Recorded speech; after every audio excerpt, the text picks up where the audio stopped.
राजपत्र होता है, आपको याद रखना है। जेन्युइन सिग्नेचर, असली हस्ताक्षर, सीधा सा। फिर गेजेटेड ऑफिसर का मतलब राजपत्रित अधिकारी, जैसे वीडियो है, जैसे कौन कौन से अधिकारी होते हैं जिनके पास में क्या होता है, पावर होते हैं, जैसे एसडीएम है। गवर्नमेंट हाउस का मतलब क्या होता है, राजभवन, राष्ट्रपति भवन, ये आपको याद रखना है। गवर्नर, राज्यपाल, प्रेसिडेंट, राष्ट्रपति, तो इस प्रकार से आपको याद रखना है। ग्रोस इनकम का मतलब होता है सकल आय। फिर देखो यहाँ पे क्या है, इलेक्ट्रोरेट, तो इसका मतलब क्या होता है, निर्वाचन मंडल, काफ़ी बार पूछा गया निर्वाचन मंडल, तो ये आपको याद रखना है। इमिग्रेशन, उत्प्रवासन, ये आपको याद रखना है। एम्प्लॉयमेंट, नियोजन, आपको याद रखना है। फिर एक्सरसाइज का मतलब क्या होता है, उत्पाद शुल्क। फिर क्या होता है, एग्जीक्यूटिव कमेटी, कार्यकारिणी समिति।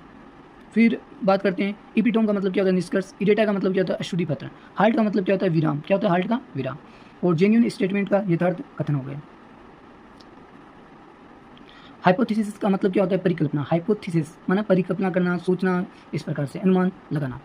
और हंगर स्ट्राइक आपको पता है, भूख हड़ताल होती है। और स्टार वेकेशन किसे कहते हैं, स्टार वेकेशन भूख को कहते हैं, काफ़ी बार पूछ लिया जाता है।